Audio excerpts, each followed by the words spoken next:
Hello and welcome to NCR Culture, our monthly conversation on music, books, television, and more. I'm Olga Segura, NCR's culture editor, and today I am joined by the 12-time Austin Music Award winner and Grammy-nominated queer Latinx singer-songwriter, Gina Chavez.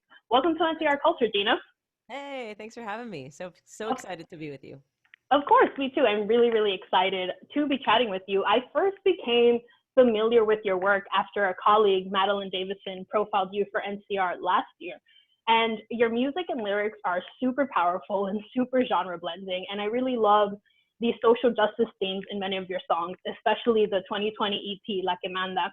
And most recently, you released your single, Pitaya Roja. So before I get into very specific questions about your music and your faith life, I'd love to just start with your musical journey. When did you first get into music? And was there a moment where you thought, oh, this is who God wants me to be? He wants me to use my music in very specific ways. So if we could just start from there.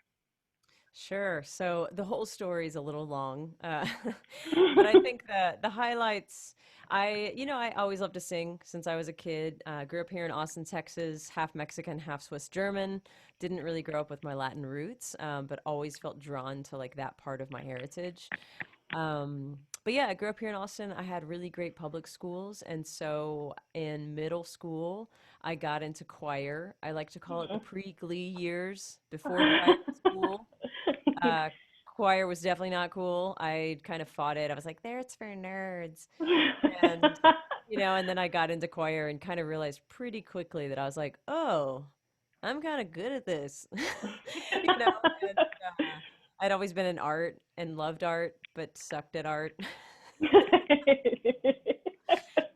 So I feel like that's a blessing when you, as a kid, you get to discover something that you have a natural talent for. Mhm, Um, mhm, and then I went on to high school and had like an amazing public school choir program where we did everything from, Mozart's Requiem mhm, to dance, like show dance choir to musicals and all that kind of stuff. So I really got to hone my instrument in, middle and high school. And then mhm. I went to college, tried to join an a cappella group again before Before Glee, Glee. Mhm. before it was cool. Um, and actually ended up making like the final rounds like three times, but for weird reasons they like didn't choose anyone, and I was like, okay, I have Mhm. to move on with my life. And so I uh I was heavily involved in like high school youth group also, and so I actually kind of switched from pursuing music during college to like doing more work with my high school youth group, like as a youth leader. And so I was like really Mhm. involved. But it was also around that time that I picked up a guitar, started to songwrite because I was literally too lazy to learn other people's songs. So I was like, I'll just write my own song in like two chords. It'll be great. And then I went to Argentina. I did a study abroad in Argentina and like completely changed my life. I heard chacarrera, which is like a folkloric rhythm from the northwestern part of Argentina, and I just kind of became fascinated with, um, like almost Latin, like the Nueva Trova movement. If anyone's at all familiar, it's kind of like the Greenwich Village scene, Okay. but for Latin America. So it's like here Okay. you have music that is very poetic and meaningful and very much social justice oriented, but it's like kind of Latin rhythms. Mhm. Mhm. Because for me it was like our folk music was always like great, but kind of ding, ding, ding, ding, ding, ding, ding, and I just was like, this is so boring to me. So, I kind of ended up like fusing those things Mhm. together just out of like, just out of, I mean, not necessity. It was like, that's just what came out. And Right. so I Right. started kind of like fusing different messages with different styles and almost making my own thing. And so some music would be in Spanish, some would be in English, some would be bilingual. And, and honestly, I will say I didn't throw myself into music um, until my wife and I got back from El Salvador. We did a mission work, like a mission year in El Salvador, where we um, lived with nuns and worked with Mhm. girls in an all-girls school. And it was when I got back from that in 2010 that I decided, okay, I'm going to do music full time, get a part-time job, and just like really go for it.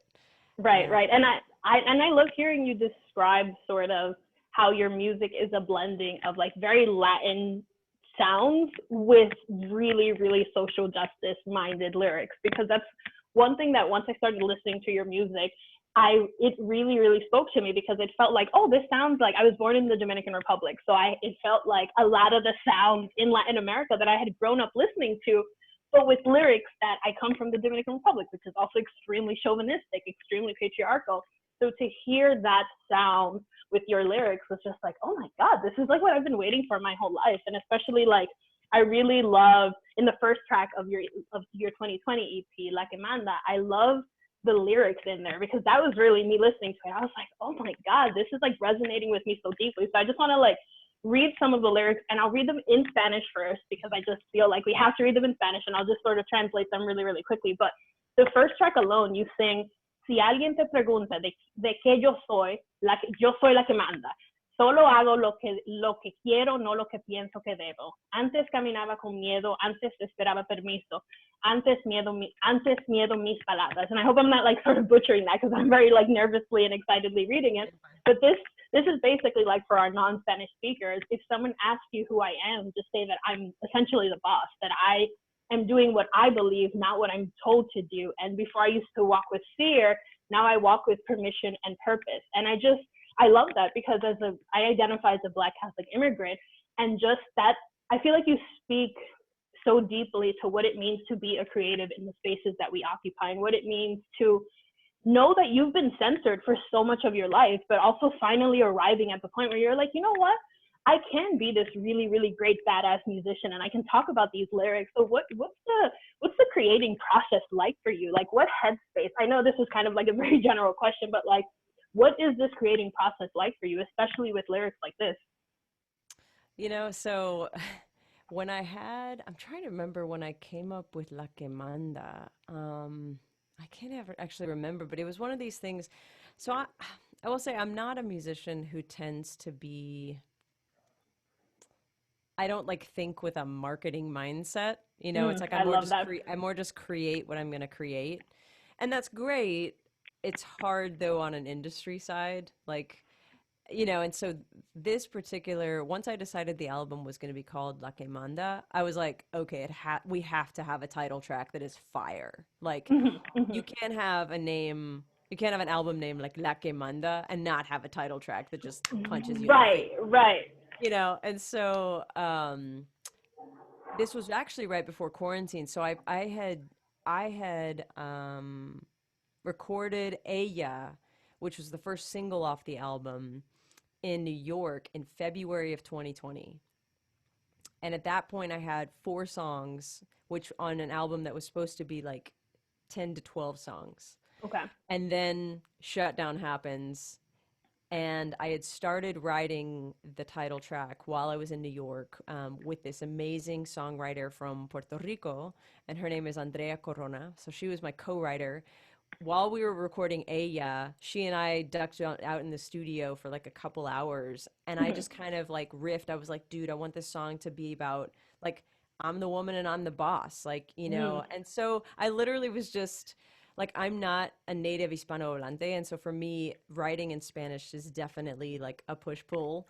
And of course, it's just hard, Right. And so anyway, but she's like a native Hispanohablante, and she's awesome. So she literally was just like translating what I was saying, and then we like wrote the song kind of on the spot.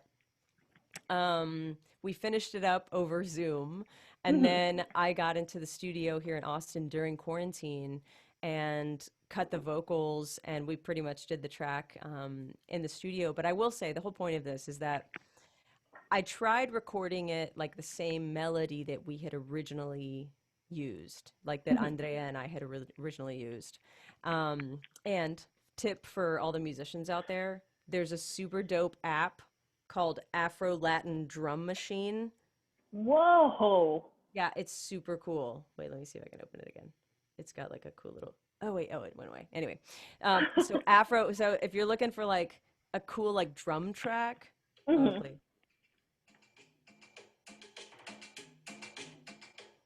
But like you can change stuff. You can like Hmm. anyway. That's really cool. That is It's really super dope. dope, especially because like I feel like it's so hard to find things like that for Latin music. Like you can Hmm. find it Hmm. for everything else. Right, But right. anyway, so we actually recorded. So like we had done our original thing to like we just kind of picked out a beat in that app, Hmm. you know, Hmm. and I use the original melody when I'm in the studio, and I come home and I show my wife, and she's like, and I'm like, I have to finish this album. I have to get it out, Hmm. right? And she's like, yeah, that's not it. And I was like deep down, like I knew she was right, but I also was feeling like super pressured to get this thing done. And Right. so I was like, in my mind, I'm like, yeah, but and I'd also tried for like 2 days. I probably tried 30 different ways of singing this song, Hmm. Hmm. you know? And then I get in the studio and recorded it, and she's like, yeah, that's not it. And I was like, so I get back in the studio. It's my last day in the studio. And I literally just tell my producer, Adrian Casada, who's also really cool. I was like, all right, Adrian, I need some inspiration. I want this to feel like really tribal. I want it to feel almost like a sacred scream, you know, like, Mm. and he was like, "Hey, I've got a track for you to listen to." So he puts on this track, and it's very much like you feel like you're like women in Africa that are just like Mhm. kind of Mhm. scream singing, right? Yeah. And Mhm. dope track, and I was just like, "Okay, this is good. Like let it roll, cool." And I was like, "All right, give me the track." And I'm just literally it's going to be ugly. I'm just going to like scream something. Mhm. And so it's so wild. I literally recorded myself do like singing like Mhm. like in Mhm. the studio because it felt Mhm. like I suddenly accessed like a new voice. Oh, I love that. If that Oh makes my I was gosh. just literally like, how am I Absolutely. doing this? What's happening? What am I Yeah. doing? You know? Yep, yep, yep. And so we record like the first verse and both of us are like, this is fire. And then we keep going. And by the third verse, I think like my voice I'd figured out how to sing it. So Mhm. then Mhm. back to back, like the third verse was really strong. And then we went back and listened to the first verse and we're like, oh my God, it's so weak. So then we had to go like Mm. re-record everything, you know? Oh my God, I love that because I was working on my first book in the middle of the pandemic too, and I was trying to explain to people what it was like to like create in isolation, and you Mm, described it perfectly. Like it felt as if like I was putting pressure on myself to create this product that was also grappling with everything that was happening at the same time. And I woke up one day and I was like, oh, I feel like I've uncovered a new mm, voice in my mind. And I'm like, where has this voice been? And then I looked back at like earlier versions of my book and I was like, oh my God, this is not strong enough. Like I've become so politicized and the earlier stuff has to like reflect that. So I love hearing mm. about what it was like for you to create at this moment and to create music in particular. And I loved hearing you say that it felt sacred and tribal because now like you mentioned earlier like not being in touch with like your Latinx roots, and that's kind of how I felt growing up. I wasn't really in touch with like my blackness in the Dominican Republic, and now when I'm thinking about what does it sound like sonically to be in touch with our roots, and it does sound tribal and it does sound like drums and it does sound like music directly coming from Africa, from our motherland. And I think that like from the motherland, from the Dominican Republic specifically. But I just love hearing you describe that creating process. And I'm also wondering like, how did that creating process, especially in the middle of a global pandemic, how was it different from your previous processes in creating your music? Did you feel that it was, you mentioned a little bit that there was this pressure to create, but what did it do for you, especially as someone who grew up Catholic, who still identifies as Catholic? What role did that sort of, if any, like what role did that have on you just sort of spiritually to be creating at such a specific moment in like American history? You know, I really think a lot about Aya, so that first single that we came out with. You know, we recorded it kind of right before the pandemic, but then the goal was to release a music video with it. And I woke up one day, you know, my wife and I have been in quarantine and we're like working out every day, trying to like, Mm-hmm. you know, have some sort of routine and Right. also maintain our, you know, sanity. Right. And so workouts became like it was a really important thing for us to just kind of like have a routine, right? And like while I was working out, I think I'm a kinesthetic thinker. Some people Mhm. actually, and that's actually was pretty cool for me years ago to understand that, like, if you ask yourself, like, when do you create? Like, where are you? A lot of Mhm. people, and I was like, oh, I'm usually in the car, right? Like, Mhm. like my voice memos on my phone. Where do I record those? I record those like in the car Okay. or when I'm walking. I have a day job, and I was like, anytime I'm in like a stairwell that has nice acoustics, Mhm. I'll sing in there just like Mhm. without even thinking Mhm. because I like the way it sounds, right? But so I think I'm a kinesthetic, like that Mm. motivates me is like when I'm Okay. moving. Mhm. Um, Mhm. and so anyway, so for AES, so it was like one workout in the morning. All of a sudden, I was like, we need to film people. We need to have dancers from around the world film Mhm. themselves in their homes as a way of reclaiming the domestic space for survivors of Mm. domestic violence, because this was like April or May of last year when like domestic Right. abuse was like skyrocketing. Mhm. Mhm. And I kept waking up in a safe home with my beautiful Mm. wife who I love, and going through this pandemic and understanding that like we don't not every day is sunshine and roses. Like, we've never Mhm. spent this much time together. I'm usually on the Mhm. road, she's a teacher, like all of a sudden she's teaching from home, I'm at home all the time, and we're just like in each other's way, and Right. we have a great relationship, but it was still being tested. And Mhm. I was just like, oh my God, I can't imagine what it's like to be in an unsafe, like for home to be Mhm. unsafe and for you to literally have nowhere to go. Mhm. Anyway, so this idea comes to me, and I'm like, we need to like somehow do this. So I reach out to a director friend of mine, and she is a total boss. Her name is Lisa Donato, and she is a queer filmmaker who's now doing like her first Netflix feature, and she's awesome. But she literally directed this music video from quarantine. And I guess the point is like it was really to speak to something larger. Um, Mhm. and so I think, to your, I was like, what was your original question? It's okay. I honestly, I love that I'm seeing that you think very much like I do too, where I'm like, oh, I'm thinking about this one thing, then I go off on these really amazing tangents. So I'm personally loving this. But I think you were asking about like what, like the kind of creativity and wrestling with like these Yeah. themes in quarantine. And so Mhm. I think all of that, that's also kind of piggybacking off of me probably in the last 3 years, I would say, learning more about like the Enneagram. Okay. I don't know how much you know about or touch on the Enneagram, but I'm a nine. Okay. I've, without getting too deep into it, like oftentimes nines are asleep to their own anger.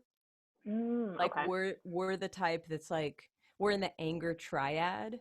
Mhm. Um, and we're like angry. I'm not angry. I'm never angry. I'm Mhm. cool. But what happens is like we are constantly swallowing conflict and like suppressing and like making things okay. That what Mhm. happens is at some point it's kind of like when you hold a ball underwater, like it's gonna come out. It's gonna come Right. out in some weird way and smack Mm. someone in the face. Mm. Like, and so that's what happens with our anger is we're like, I'm not angry, I'm not angry, and then we have like some blow up, right? Mhm. Mhm. So this is all just to say that like I've been discovering a lot about myself, but Mhm. specifically about, kind of the parts of me, not just recognizing but really celebrating all of the parts of myself. And so what I mean by that is like this Mm. album for me touches on, it's like everything that I am. It's like Mm. I'm a woman, I'm a philanthropist, I'm an activist, I'm a wife, I'm a Catholic. Like it's all of these beautiful things, and I get to not just recognize but like celebrate them and shout them from the rooftops, and I love understanding that that. it's okay. Like, I love my Catholic faith, but the church obviously has a lot of problems, right? And Absolutely. I will say that like I'm reckoning with the fact that it's so patriarchal. Mm. Like Mhm. Mhm. women do not have true leadership in the church. Not even Mhm. nuns. Like nuns are like never thought of. Mhm. It's like, Yeah, I mean, that's real. there's just like so many things that right now I'm just like really wrestling with, kind of in the larger context of even just the world. So I've Mhm. traveled the world as an ambassador with the U.S. State Department, Mhm. um, and like gotten to play in 12 different countries, from like Uzbekistan to Argentina to Mhm. Dominican Republic, Costa Rica, Jordan, Kyrgyzstan. Like we've been all over the place, Saudi Arabia. Mhm. And one of the things that's unfortunately true, no matter where you go, is that women, like from the time that we're young girls, Mhm.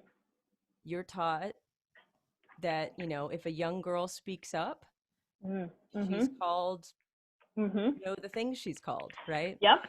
Yep. If a young boy speaks up, he's called a leader. Mhm. Mhm. He's Mhm. called the future. Mhm. And that's in the water everywhere.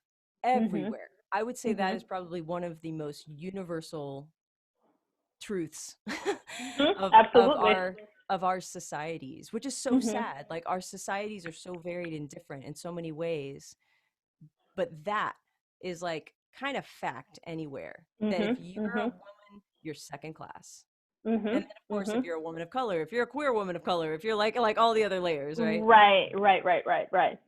And Yeah. so this album is, I mean, it's very much like I'm going through this time right now. I almost think it's like a Mhm. rebirth. It's like a creative rebirth for me to really be like, oh, wow, I've swallowed a lot of lies. Like, I Mhm. need to be small and grateful and Mm. cute, Mm. like, and not ask too much and don't take up too much Mhm. space. And now I'm Mhm. in this place where I'm like, sorry. I love Like, that. fuck I off. love that. I love that because I think that you said it perfectly, right? Like as women, especially as Catholic women, when you throw the layer of religion in there, you are told that you're supposed to perform what it means to be a woman in a very specific way, and that often means remaining silent when our church is becoming, in many instances, more and more regressive, more and more homophobic. And what does it mean, like, and this is more of a rhetorical question, like, because this is something that I'm grappling with now, like, what does it mean to unlearn all of the lies that you said, right? Like now I have my partner who is amazing and who has helped me kind of do a lot of emotional labor in the past year. I struggle with that a lot where I'm like, I wrote a book, but I shouldn't be too aggressive or I shouldn't be too assertive and I need to like censor myself. And he's like, why do you think that you have to do that? And I was like, well, it's kind of what I've been told my whole life. Like as a woman, especially as like a Catholic woman, what it means to be a Catholic woman is being really submissive. And that's what, again, why I love the album. I feel like it is very much an anthem for women who have been fed these lies their whole lives. And it's just like, hey, we are bosses and we are great and we should be strong. And even knowing that, like, I still struggle with my own, because with my spirituality and with my faith. And especially when I'm trying to create and challenge the church to be better, and the church kind of just is unwilling to kind of leave this sort of patriarchal bubble it's in. But how do you grapple with that, like on a spiritual level? Like and you don't need to have an answer. I think even if you just want to share sort of the frustrations of that, because I find that it's hard for me personally to be like, oh, I'm going to call out the very white supremacy of our church, but also not see it changing, and then still kind of be like, okay, well, here I am again. Just kind of, sometimes it feels like the leadership, the hierarchy just doesn't care about us. So like, how do you grapple with that as a Catholic queer woman at this moment? I feel like I'm in a real new place about it, and probably a lot because of the pandemic. It's like I haven't been Mhm. to the physical church in like Mhm. a year. We literally wake up and do like mass on our TV, right? And now it is open, so we can go. But and I think that separation, just that physical separation, has definitely Mm. caused me to think more about my involvement in the church. Mm. Because that man, the fact that there's just like no channels Mm. for otherness in the Mhm. church really bothers me, because to me it's not Mm. Christ-like. Mm. Like it Amen. doesn't jibe with the person of Christ. Mhm. Mhm. And then I look at the Bible and I'm like, the Bible's written by men. Does that mean there were Mhm. not women writing at the time? No, it just means that the people who chose the books of the Bible were men. Like, Right. it's like all the things, and I'm like, Mhm. okay, Mhm. sure, you can say like, God like ushered along the whatever, and I'm like, yeah, but God also sent a son. Mhm. There's like there's I'm kind of like, I have a lot of questions because I'm like, Right. God, if you're not gendered, right? Mhm. Mhm. Why do we call you father? If you're not gendered, Mm. why did you send a guy? If Mhm. like, to me, I'm just like, it's kind of, I love how God likes to set up, it's like he sets the odds against God's self, right? In the Old Testament and the New Testament, it's like here he sends Christ, to be, our savior, and everybody's expecting some kind of military leader or somebody really Mhm. strong or whatever, and Mhm. and God sends the opposite. God sends somebody Mhm. really humble, of humble origins. I'm like, how much cooler would it have been if God sent a daughter? Mm. You know Mm. what I mean? I'm Mhm. like, Mhm. Mhm. I mean, I'm not God, I get it, but like there's Right. a plan. But there's a part of me that's just like, you had to foresee, like there's so many injustices, right? And Mhm. I understand that, like, that's humanity, that's free will, that's Mhm. right. Mhm. But at the same time, I'm just like, wow, the ways, the power that women have is obviously of God. Mm. Mm. And yet we have basically been taught, oh, you need to be like Mary. Mhm. Like, don't ever say anything, because she's quoted in the Bible like what, once? Right. You know what I mean? Like, Right. so it's Uh-huh. like, okay, she has like hardly any voice, which I'm sure was Mhm. not true. Mhm. And she's like dope. I mean, Mhm. like Mary's dope, but we don't Yeah. get any kind of view of her as a badass. We get a Mhm. view of her as small and young and humble and silent. And all she does is just like, and I'm just like, I don't think that's real. I don't think Right. that Mary was just this like, oh, okay, do unto me as your will, and the things like, Right. you know what I mean? I mean, Mhm. like, she's a Mhm. teenage girl, like, what's happening? Oh my Right. goodness. I don't know. I feel like there's so much more to like all the women in the Bible that get any kind of Mhm. like tiny sub little like, tertiary role. Uh-huh. Uh-huh. And so I'm just like really wrestling with the patriarchal nature Mhm. of Mhm. the church. Yeah. Um, but I think, to answer your question, I'm really good at this. To answer your question, like, I do understand that. I think there's a couple of things that are really driving me continuing to stay in the church. Mm. On a faith level, I love Christ. Mm. I believe that the Eucharist is a body and blood of Christ. And I believe I deserve to take God into my body just as Mm. any other person deserves that. Mm. And so I don't, part of me is like, you don't get to take away my right to consume my Lord and have my Right. Lord, in every part of my being and my soul. Mhm. So that's one thing. Mhm. Um, I would say second thing is, it's an institution that has a lot of power, and Mm. Christianity in this country is far too embedded in our politics. So and which, that's a whole nother story, but the way that people manipulate Christianity in the Mm. political world Mhm. is so Mhm. disgusting to me. And Mhm. I like, I don't want to kind of give up my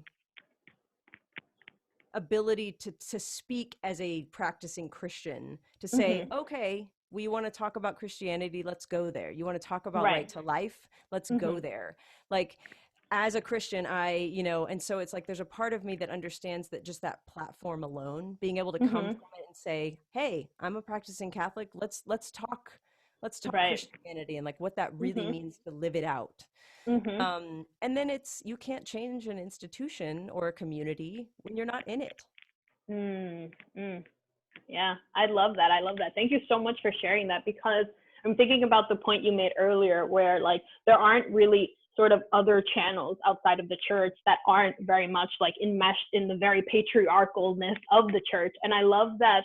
I think that your music and your authenticity is really part of the reason why I stay in the church. I discover women like you And I'm like, oh, okay, there are other women who are like, you know what it means to be Catholic, what it means to be a Christian ultimately is, I love Jesus, I believe in Christ, and here's what it means to take that out into the world. And I love what you said. I'm pointing back to your interview with Madeline, where you talked about, I'm a woman who has this privilege, and I'm a woman who gets to like navigate very different spaces, and I am this kind of bridge builder, because I think that that is ultimately what so many of us have to do, right? We kind of see the institutional church as this place that's very clearly not listening to us, especially progressive, very progressive, left-leaning women who are making demands of the church.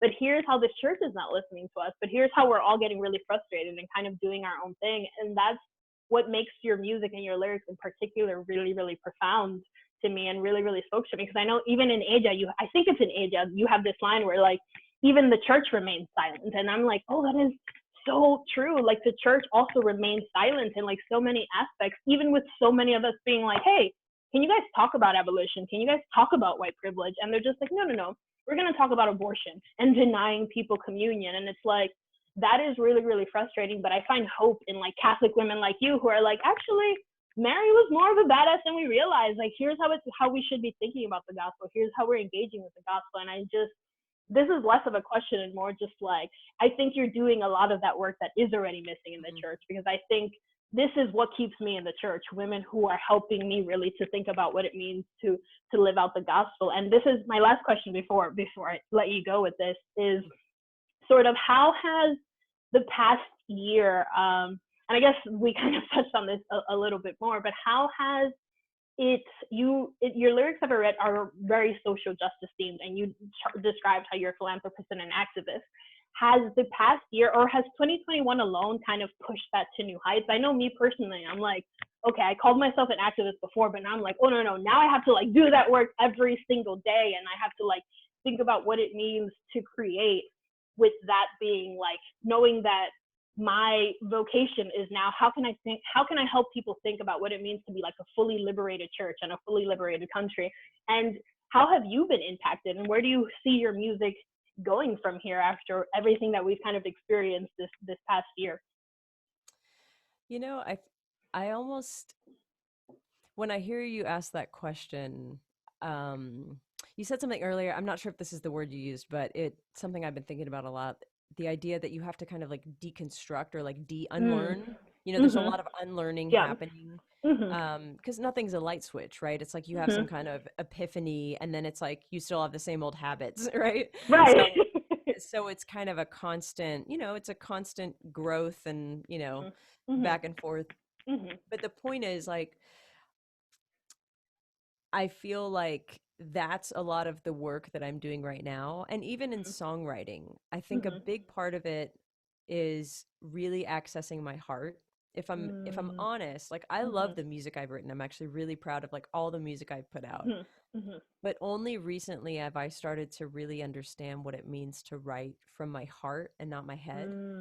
Mm-hmm. Um and I think that's just a big piece of it moving forward, is like in a lot of ways, even probably and especially the songs that are more like, with a social justice kind of message, I've probably like forced them a little too much. It's been a little too much driven by this, Mm-hmm. as opposed to my heart. And Mm-hmm.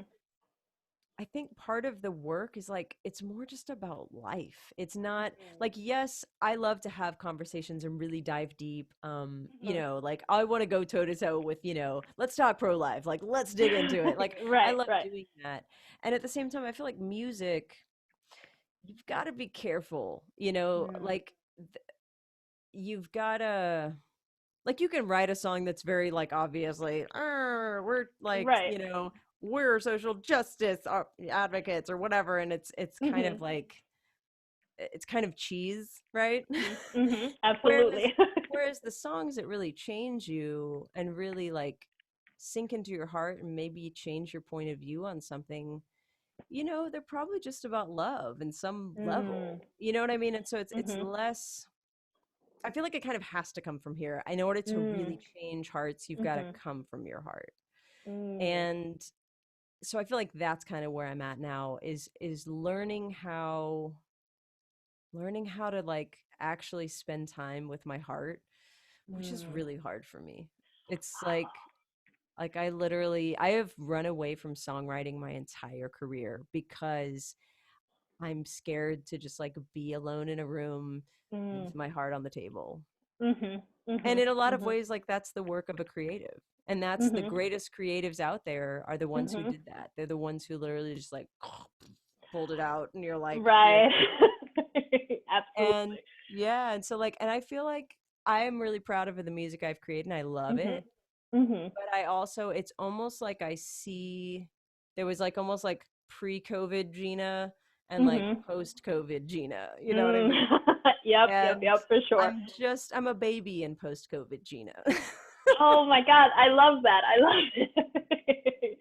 Well, thank you so much, Gina. I won't keep you any longer, even though I feel like I could probably rant and talk to you for hours. But thank you so much for sharing your work, for sharing your faith, and for just having this conversation with me today. I really appreciate it. Well, you are awesome, and I really appreciate you rolling with my wild schedule. I'm so sorry we had to reschedule this multiple times, but Of it course. meant a lot to me. I wanted to make it work, and I'm so glad we did. You are awesome, and let's definitely do this again. Of course. Thank you so much, Gina. All Loved it. right. And I'll make sure to share the link once we've got it up. Perfect. All right. Thanks so All right. much. See Cheers. ya.